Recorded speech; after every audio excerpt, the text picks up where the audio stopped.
Assalamualaikum dan selamat sejahtera. Bertemu kembali kita dalam Sembang Guaman GBG.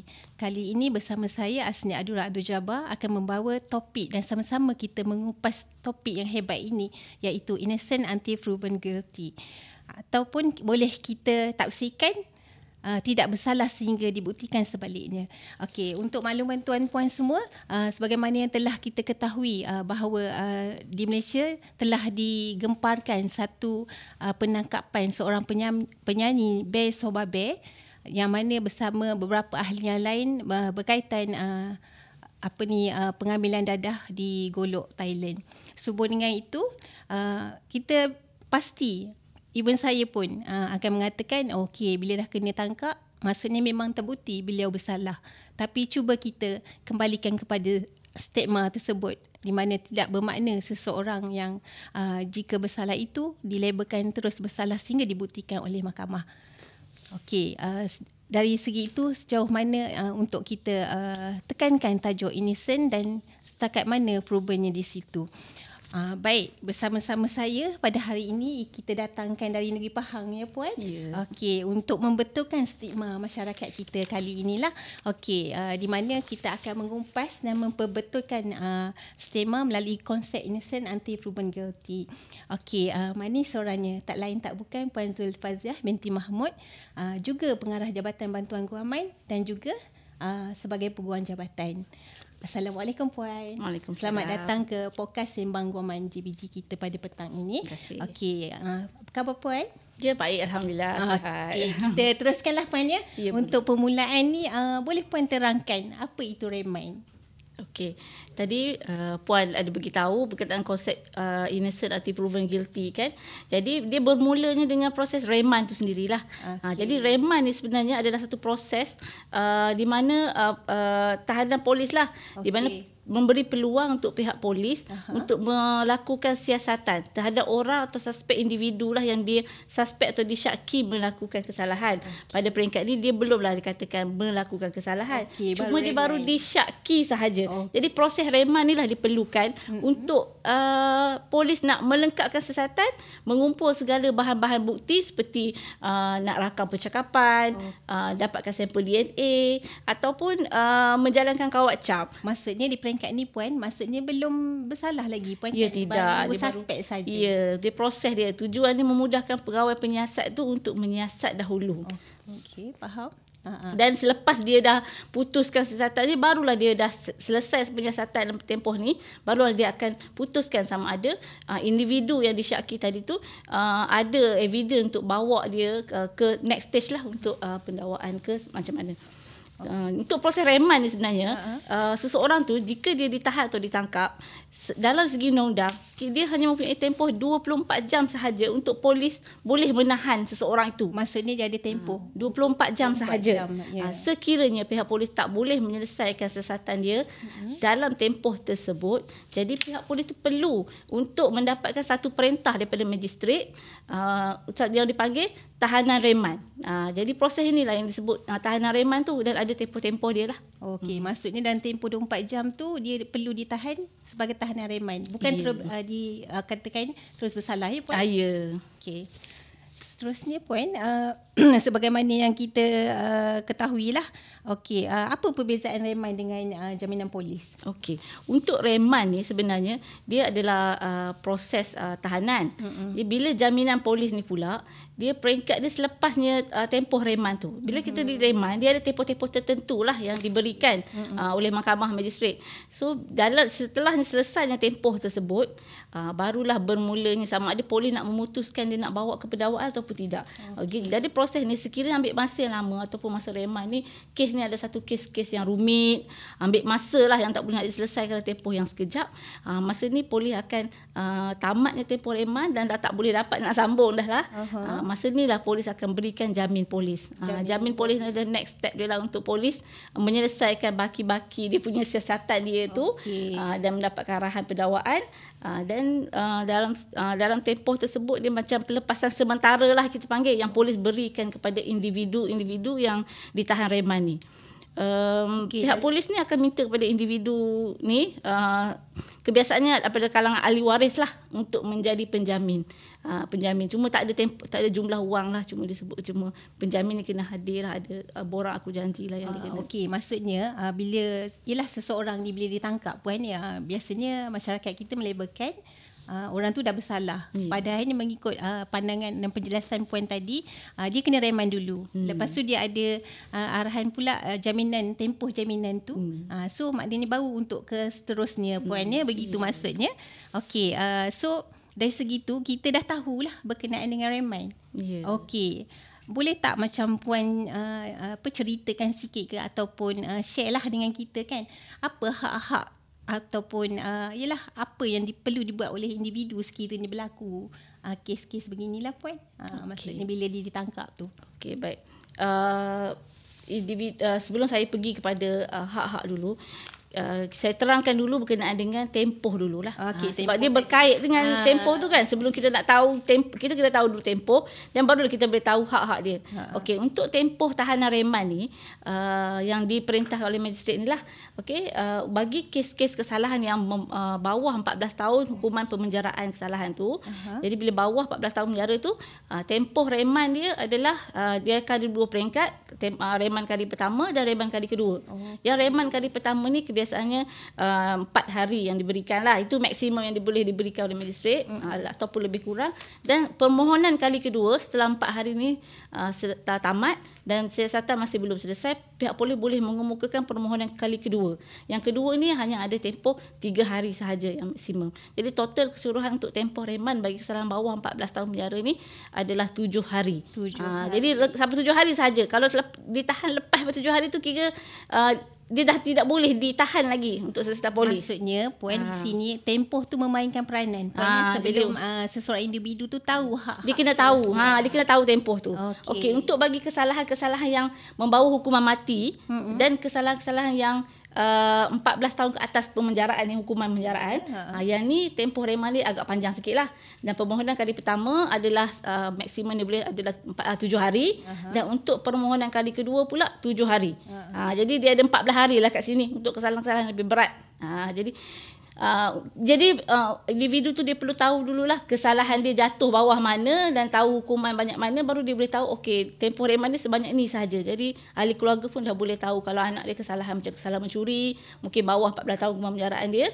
So dia boleh tahu dah 7 hari je maksimum anak dia boleh kena tahan polis. Macam itulah. Okey, dalam konteks ni lah puan, maksudnya kan panjang lagi prosesnya untuk orang kata kita hukum seseorang tu dikatakan bersalah ya puan.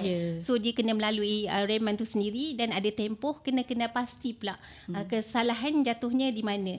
Dan boleh kita terus kepada bila dah hak tadi ya. Ya puan. Baik. Okey, untuk hak-hak pula individu ya.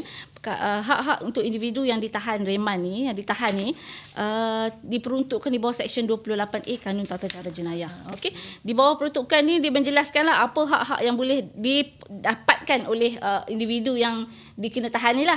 Okey, yang pertamanya dia ada hak untuk dimaklumkan akan kesalahan dia. Kita ni kena tangkap. Jadi dia kena maklum, boleh kena segera maklum. Okey, ditangkap tu atas kesalahan apa? Jadi dia itu hak dia untuk mengetahui dulu kesalahan tu. Jadi tak bolehlah macam kita kena tangkap, boleh bawa pergi balai, kita tahu apa kesalahan kita, tiba-tiba kena tahan kan.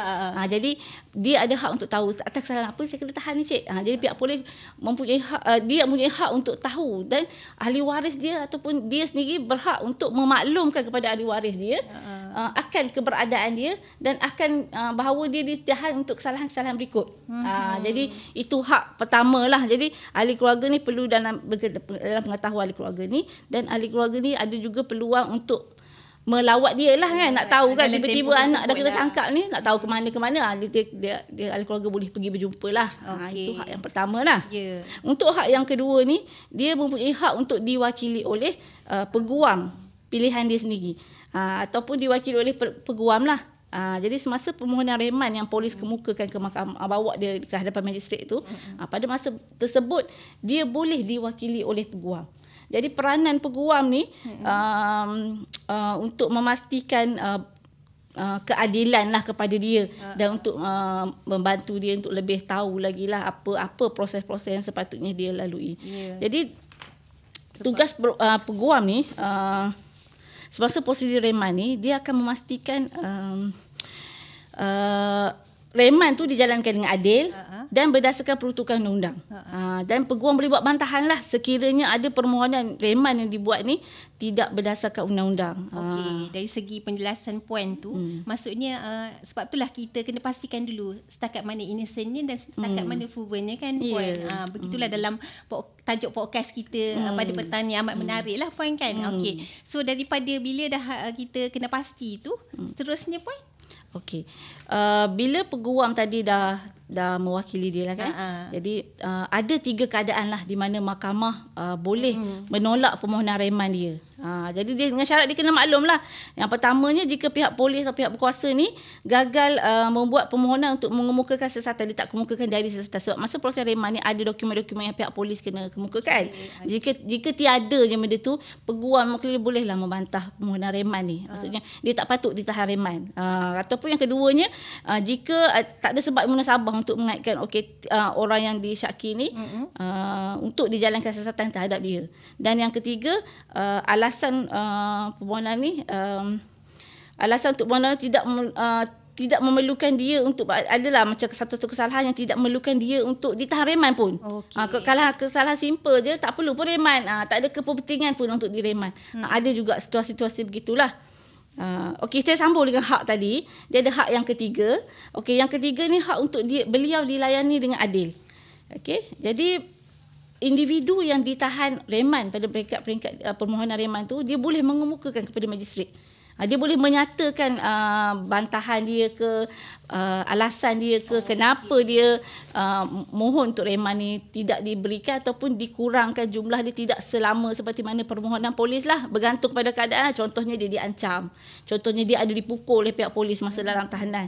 Tak diberi makan minum. Ini tidak adanya layanan yang adil lah. Antara hak jadi, tadi. Maksudnya dia berpeluang puan untuk menyatakan hak-hak dia terlebih dahulu lah. Dan hak yang terakhir pula, dia berhak untuk dibebaskan. Maksudnya lepasnya tamat tempoh reman yang dinyatakan tadi tu, 7 dengan 14 hari yang maksimum tu, bergantung pada kesalahan tu, dia berhak untuk dimaklumkan saya patut dilepaskan. Dia tak boleh polis menahan dia lagi. Itu jadi kesalahan salah lah. Maksudnya tidak boleh penahanan salah lah. Maksudnya dia berhak dia ada hak. Itulah hak dia. Dia boleh memaklumkan tempoh reman dia tu. So di sini maksudnya belum lagi dinyatakan sama ada bersalah atau tidak puan. Okey puan, seterusnya puan, setelah sesuatu reman tu seterusnya akan berlaku. Okey, apa tindakan ataupun apa proses seterusnya puan? Sekiranya maknanya reman tu tamat tempoh reman tadi ya. Betul. Okey.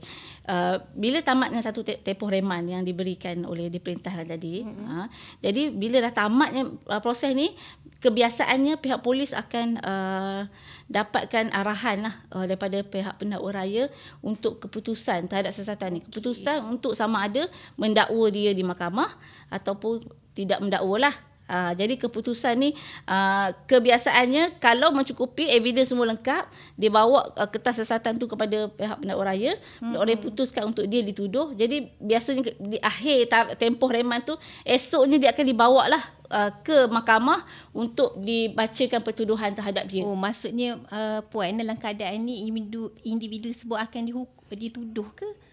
Ya. Biasanya bagi kes yang simple tu akan dituduh lah. Melainkan kes-kes tu agak rumit, yang melibatkan penelitian lebih lanjut. Jadi ada proses-proses dia. Jadi selepas tamatnya tempoh reman tu, pihak polis kena bebaskan dia dahulu dengan jaminan. Okey, dan pihak polis akan bagi tempoh lah kepada dia untuk hadir kembali sama ada untuk dibuat pertuduhan ke mahkamah ataupun disambung siasatan ke macam mana. Masuk poin tu bila individu tu macam telah dituduh lah puan kan. Atau dalam keadaan yang macam mana tu puan? Maksudnya yalah sebab sekarang ni kita belum pasti lagi sama ada dia tu bersalah atau tidak sehingga orang kata diputuskan oleh pihak mahkamah. Jadi bila dia dah dibawa ke mahkamah pun, even sehingga pertuduhan dibacakan kepada dia pun, dia masih belum dibuktikan bersalah pada peringkat ni. Dia masih ada ruang dan peluang untuk dapatkan segala khidmat lah, maksudnya dapatkan peguam untuk mewakili dia, untuk bela diri dia, dan proses-proses tu melibatkan perbicaraan lah. Jadi itu ambil masa yang panjang lah untuk proses selepas itu. Hanya dibuktikan bersalah setelah mahkamah putuskan, setelah mendengar keseluruhan keterangan kes. Barulah seseorang tu boleh dijatuhkan hukuman lah. Okey, dalam konteks ni maksudnya apabila seseorang tu ditangkap, direman dan tempoh reman tu sendiri telah ditetapkan, maksudnya keputusan untuk dia orang kata apa ni puan, untuk nyatakan bersalah tu masih belum lagi bersalah ya puan. Sehinggalah pihak mahkamah memutuskan. Maksudnya proses tu agak panjang puan. Dia ada dua proses lah. Proses di mana kes mahkamah akan mendengar dulu proses kes pendakwaan, di mana pihak pendakwa perlu mengumpulkan saksi-saksi dia untuk membuktikan kes pendakwaan. Kemudian mahkamah akan bagi peluang sekiranya mahkamah dapati kes pendakwaan ni pendakwa berjaya membuktikan kes prima facie, mahkamah akan beri peluang kepada dia untuk membela diri. Dia pula kena datang dengan keterangan dia pula kat mana yang dia kata dia tidak bersalah kepada kesalahan tu. Dia kena kemukakan saksi-saksinya. Maksudnya kes peringkat pembelaan lah dia panggil. Jadi bila dah stage peringkat pembelaan tu, mahkamah akan dengar keterangan tu. Jika dia berjaya menimbulkan keraguan kepada kes pendakwaan tu, jadi maka dia akan dilepaskan lah. Jika tidak, dia akan dihukum lah. Pada peringkat inilah barulah boleh dikatakan dia ni bersalah. Okey, begitulah maksudnya bila kita ditangkap je ya, untuk mengubah stigma masyarakat kita ni, tak semestinya bila ditangkap dia terus dicop sebagai bersalah. Banyak lagi proses-proses prosedur yang perlu kita ikut sebelum seseorang individu dinyatakan bersalah. Okey, kata-kata akhir puan. Okey, dari segi konsep lah innocent until proven guilty ni, dan nasihat puan sendirilah kepada penonton Sembang Guaman JBG kita puan, apa jika ada ahli ke keluarga yang menghadapi situasi seperti ini. Okey, baik, di JBG sendiri kita sering kali didatangi dengan orang awam. Dia kata anak saya kena tahan reman, anak saya ni kena tangkap dengan polis, apa yang saya kena buat ni? Okey, nasihat saya pertama, jangan bimbang. Saya kata, maksudnya polis tengah melakukan proses siasatan. Kalau betul anak puan tidak bersalah, insya-Allah akan dilepaskan lah. Kalau ada bersalahnya dia, kita terangkan kepada dia, dia perlu melalui proses perbicaraan di mahkamah. Jadi pada penonton-penonton semua supaya jangan bimbang. Yang penting dapatkan nasihat guaman. Jadi tindakan orang awam ni datang ke JBG tu tindakan betul lah untuk tanyakan apa yang dia kena buat. Kita risaulah kan bila seseorang ahli keluarga kita kena tahan, mesti kita dah bimbang dah apa nak buat ni, tak tahu nak mana. Jadi pada saya jangan bimbang lah, dan datang dapatkan nasihat daripada peguam atau pihak-pihak yang pakar lah dari segi perundangan ni, dapatkan nasihat yang sebaiknya supaya kita tak itulah rasa bimbang. Atau sebab proses reman ni tak lama, dia singkat je, jadi jangan risaulah. Tempoh saja saya nak beritahu tadi kan. Ya, seperti mana yang puan nyatakan lah. Kalau boleh saya tambah sikit lah kan, untuk orang kata kita sekiranya seseorang ahli keluarga kita tu terlibat dengan keadaan begini, ditangkap, cuma jangan bimbang lah, sebab banyak proses dulu yang perlu dilalui. Okey, untuk itu puan, kita ucapkan terima kasih datang pada hari ini dan berkonsisten mengupas tajuk yang menarik ini. Sungguh bermanfaat kepada semua pendengar kita. Okey, untuk semua pendengar dan penonton, kita ucapkan selamat mendengar Sembang Guaman JBG. Untuk sesi kali ini, jangan lupa ikuti episod seterusnya di saluran yang sama. Sekiranya ada komen ataupun aduan, persoalan, boleh tinggalkan mesej anda di platform media sosial JBG, di ruangan TikTok, FB dan juga IG.